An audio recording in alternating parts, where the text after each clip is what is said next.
travers cette web télé, je vous invite à faire un voyage au cœur de l'entrepreneur.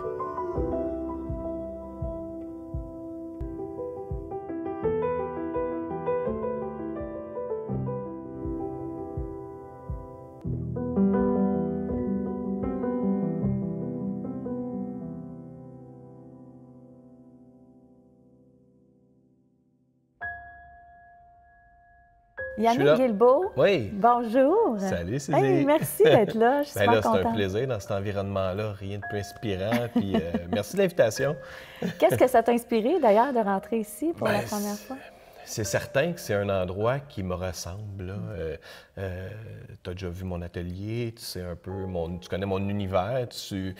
C'est pas mal dans cet univers-là que je crée. Donc, pour moi, ces univers-là, ça m'amène à ça éveille plein de sens, ça éveille plein de questions aussi. D'où viennent les gens qui ont été ici, les passages qu'il y a eu. Bref, on en parle un peu plus tôt, là, toutes les histoires qu'il peut y avoir. C'est quelque chose qui m'inspire beaucoup. Dans les 100 dernières années, effectivement, parce que ça s'entend. Où est-ce qu'on est présentement? Ça paraît peut-être pas, mais le décor est magnifique. C'est qu'on recule que dans notre petite vie, on recule de 5-10 ans, il s'est passé tellement de choses. En tout cas, dans la mienne. Donc, si je recule il y a 100 ans, j'imagine que les planchons ont été foulés par plusieurs personnes ici. Ah oui, puis il y a une petite scène juste à côté aussi. Oui, donc, on imagine qu'il y avait des spectacles. Qu'il y avait des petits spectacles ici, effectivement. Bien, justement, on va en parler de ton parcours. Oui. Et puis, j'ai envie aussi d'avoir tes impressions parce que, bon, oui, on se connaît quand même un peu. On a partagé plusieurs moments ensemble. Et à travers une merveilleuse relation d'amitié, ça fait déjà comme 15 ans, pratiquement 14 ans qu'on se côtoie. Et j'ai été témoin de plein de belles choses dans ton parcours, dont le passage comment je pourrais dire, du vendeur de roulottes d'auto et à écouter réellement son cœur, puis faire vraiment ce qui le fait vibrer, puis devenir entrepreneur, entreprendre cette nouvelle vie d'artiste peintre. Tout à fait. Puis on va aller un peu dans cet univers-là, si tu permets. Bien, certainement. C'est pour ça que je suis là. Vraiment, certainement. Et puis, en quelle année exactement, dis-moi, que tu as choisi d'enfin écouter ton cœur, puis de te lancer dans un vide, sans savoir où est-ce que ça t'amènerait? En 2014, c'est là que ça s'est pas mal passé, je te dirais. Ça faisait déjà une dizaine d'années, tout près, que je peignais. À peu près une dizaine d'années. Puis, écoute, à un moment donné, tu arrives à un moment de ta vie où tu dis hey, « je me lance, est-ce que je le fais? » Mais ça prend plusieurs éléments pour te lancer, ça prend plusieurs clés. En tout cas, dans mon cas, peut-être que certaines personnes qui l'ont fait par eux-mêmes, mais moi, ça n'a pas été... C'était un cheminement, c'est toujours un cheminement, je pense, quand tu arrives à quitter un peu ce que tu fais, la sécurité, et te lancer. Puis c'était ça dans mon cas, c'était la fausse sécurité. J'appelais ça comme ça parce que, dans le fond, on n'est jamais sécure de quoi que ce soit, on n'est jamais certain de rien. Donc, oui, tu dis, j'ai un salaire, j'ai une paye qui rentre, mais cette paye-là, demain, est-ce qu'elle va être encore là? Aujourd'hui, en 2018, c'est comme ça. Et c'était comme ça au moment où je me suis lancé. Il n'y a rien de certain. Ton patron, un matin, peut arriver et dire « Écoute, moi, je vends l'entreprise » et il y a un changement de garde qui se fait complètement.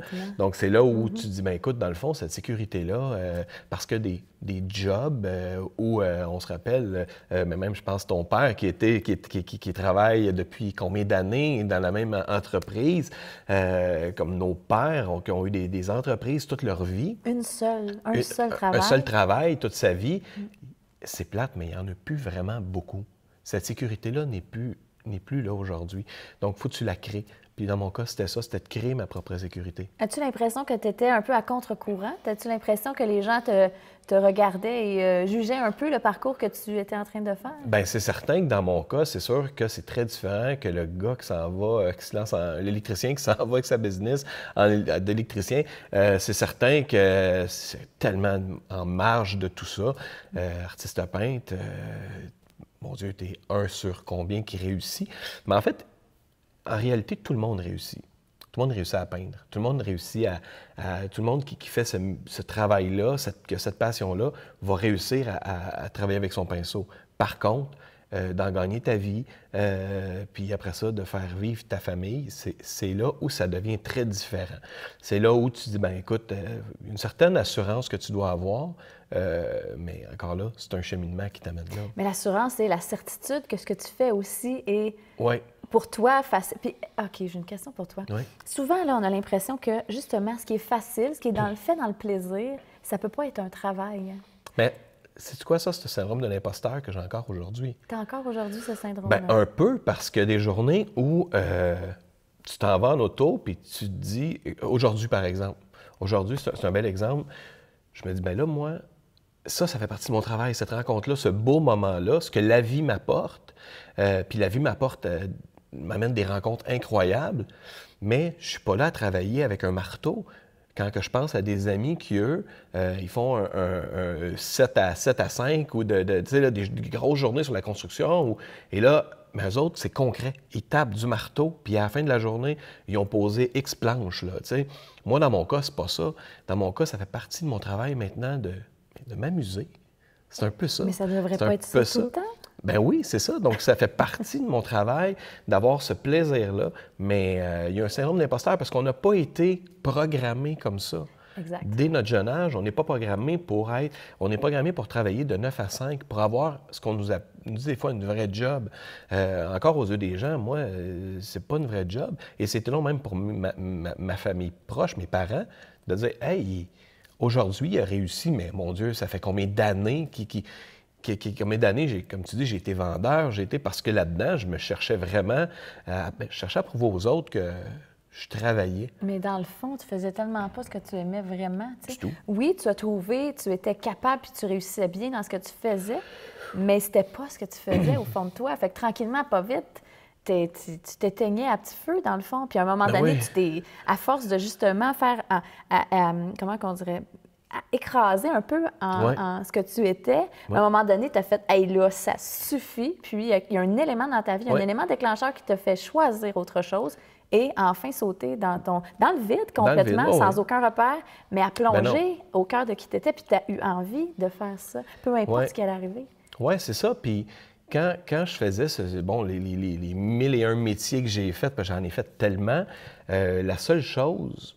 c'était la paye à la fin de la semaine qui me permettait de m'acheter des trucs pour oublier un peu, pour couvrir le mal-être qui est là parce que je n'étais pas dans mes bottines, comme on dit. Donc, ce plaisir-là, je ne l'avais pas. Je ne l'avais pas comme... Mais à un moment donné, la vie t'envoie des signes aussi. La vie va te dire hey, « Regarde, le grand, il est temps que tu penses à toi-même. » Tu sais, là. Fait que c'est là où... Tu fais, hey, écoute, peut-être si j'écoutais ce signe-là, puis moi, dans mon cas, moi, j'ai eu un cancer de la thyroïde qui était un cancer qui est vraiment pas... il n'y a pas tant de danger que ça d'en mourir. Puis je dis ça, puis il y en a des gens qui sont décédés d'un cancer de thyroïde. Tu sais, je ne veux pas minimaliser ou quoi que ce soit, sauf que, dans mon cas, c'était un signal d'alerte, tu sais, là, qui dit « Hey, pense à toi ». Mais je ne l'ai même pas écouté sur le premier coup, tu sais. C'est là que c'est tellement ancré. On a des fossiles qui sont tellement ancrés loin que c'est là qu'à un moment donné, tu te dis comment je vais faire pour sortir de ça. Puis là, tu débroussailles, tu dépoussières tout ça. Mais il est encore là, c'est encore là. Tu as encore le syndrome de l'imposteur, tu as encore l'espèce de petite voix. Je me rappelle quand j'ai décidé de faire ce métier-là, quand c'est arrivé, on avait des soupers avec des nouveaux amis, par exemple. Puis on est assis autour de la table, puis les gens font un tour de table, puis pas tout le monde qui se connaît. Toi, tu fais quoi dans la vie? Ben moi, je suis charpentier menuisier. Moi, je suis médecin. Moi, je suis dentiste. Moi, je suis artiste peintre. OK, puis ta femme, a fait quoi, elle? Tu comprends? Ta femme, a fait quoi, elle, pour te faire... Ben oui, ben oui, ben oui, ben oui. Aujourd'hui, c'est plus ça parce que on a bâti quelque chose de différent. On a bâti un brand, on a bâti une image par rapport à Guilbeault, tu sais. Puis encore là, tu sais, je ne l'ai pas fait seul parce que dans ces éléments déclencheurs-là, il y a eu ma blonde aussi qui était un gros élément déclencheur, mais qui a cru aussi en moi, qui a cru mais qui a vu plus loin, mais qui a vu ce que je ne voyais pas, tu comprends?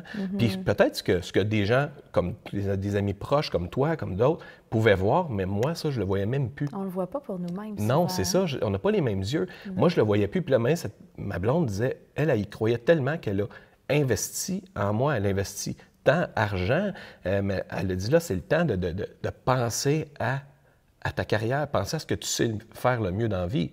Pas que je faisais pas bien les autres choses, mais je les faisais pas avec passion. Fait que c'est certain, tu grognes, tu as l'air bête, t'es pas heureux. Un Yannick passionné, c'est pas la même chose qu'un Yannick qui n'est pas passionné, qui fait quelque chose parce qu'il faut qu'il le fasse. Il y a une différence. Ben moi, c'est sûr que je suis un peu une bébite que tu peux pas mettre en cage, je suis un peu une bébite que tu peux pas donner. C'est dur. C'est dur de mettre des paramètres, de me dire, tu vas faire ça comme ça, tu vas t'en aller par là. Si tu fais ça, c'est sûr que la corde pète, c'est certain. Dirais-tu que tu as un petit problème avec l'autorité? Énorme, mais je l'assume, puis sacrifice, je pense que si j'avais pas ce problème-là avec l'autorité, je serais pas l'artiste que je suis aujourd'hui. Ça t'a amené à faire des choses différentes, puis à découvrir, puis à ouvrir d'un autre degré certains autres aspects de ta vie. Fait que c'est sûr que ça t'a... Puis on dit pas que c'est bien ou mal, c'est ton parcours à toi, puis c'est correct. Puis il faut pas être dans le jugement du tout à ce niveau-là. La seule chose, il faut vraiment s'écouter puis se respecter là-dedans. Puis je pense que c'est la partie la plus importante de l'humain, c'est ça. C'est se respecter, s'écouter. Tu sais, j'ai lu un passage au moyen dernièrement de Steve Jobs qui dit on devient plus performant quand on est face à sa propre mort. Tu sais. Ce qui veut dire qu'on a tous un passage obligatoire qui s'appelle la mort. Le bout entre les deux, là, le bout entre la naissance puis la mort, là, arrange-toi donc pour qu'il soit crissement tripant puis que tu fasses un show de boucan parce que tu n'as pas un si grand stretch que ça à faire. Il n'est pas si long que ça, le bout à faire, tu sais. Surtout qu'on ne connaît jamais la fin, on ne sait jamais quand elle va arriver. On ne sait pas. Donc, c'est là où ça revient à dire on est face à notre propre mort. Puis là, je ne veux pas tomber dans le côté, même si c'est bien inspirant pour ça ici, mais je ne veux pas tomber dans le côté mort, puis dans le côté, mais c'est vrai, si véritablement on s'y arrêtait, puis on se disait, hey, si demain tout s'arrête, est-ce que je peux dire que j'ai tout accompli ce que je voulais accomplir? Ben non, mon Dieu, non. Il en reste tellement du chemin encore à mes yeux à faire. Puis surtout là, parce qu'on a tellement... Puis tu sais, je parle beaucoup on parce que, comme je dis, je le fais beaucoup avec Maude là-dedans. On a tellement... Puis je dis Maude, puis aujourd'hui... Maude qui est ta conjointe, qui est ma conjointe. Ta douce épouse, qui t'accompagne exactement, à 100% du à 100%. Temps dans ta carrière d'artiste. Elle a vendu son entreprise pour s'en venir avec moi. Si il y avait eu un doute, si on avait eu un doute, on aurait pété jusque-là. T'sais, on est une famille maintenant à vivre sur Guilbeault Inc., si on veut. Puis Guilbeault Inc., bien, maintenant, aujourd'hui, c'est une entreprise qui a des beaux résultats, qui a des résultats, puis là, je ne parle pas que monétaire, mais je vais parler aussi en termes d'expansion, en termes de rayonnement. Et c'est là où on se dit, écoute, tout ça parti de coups de pinceau, tout ça parti d'un artiste peintre. Je pense qu'on l'amène différemment. Tu partages quelque chose de au-delà de. Oui. Dans tout ce que tu fais, moi, j'ai ce sentiment-là, j'ai ce feeling-là dans tout. Parce que oui, j'ai vu ta galerie, mais j'ai vu aussi les gens qui s'y plaisaient et qui se retrouvaient en plénitude à tes côtés, aux côtés de Maude, ta femme. Oui. Dans cet univers-là que vous aviez un peu créé, donc, il y a clairement quelque chose qui émane de toi, de ton univers, de ton côté artiste, mais il y a comme une douceur, un plaisir, une légèreté, un plaisir de la vie, dans le fond, qui vient apaiser un peu les gens. Les gens, ils viennent, puis ils se sentent bien, puis vous êtes ouverts à ça, puis c'était ce qui était un peu la raison pour laquelle vous aviez fait aussi la galerie. C'était le plan. C'est ça le plan. Des artistes peintres, il y en a beaucoup. Oui. Il y en a beaucoup qui ont du talent. Il y en a plein qui ont du talent. Parce que ça prend beaucoup de courage de prendre un tableau et de l'exposer au grand public puis de dire « voici ce que je fais. Voici ce que je fais. Voici ce que je suis. » Ça, c'est une chose. Malheureusement, c'est pas tout le monde qui a ce courage-là de le faire et il y en a beaucoup qui auraient intérêt peut-être à le faire. Puis je les encourage beaucoup à le faire. En partant, il y a eu ce courage-là. Et après ça, il y a eu l'idée de dire, bien, dans la galerie, ce qu'on veut, nous autres, dans notre environnement, parce qu'en fait, Guilbeault, c'est devenu un univers.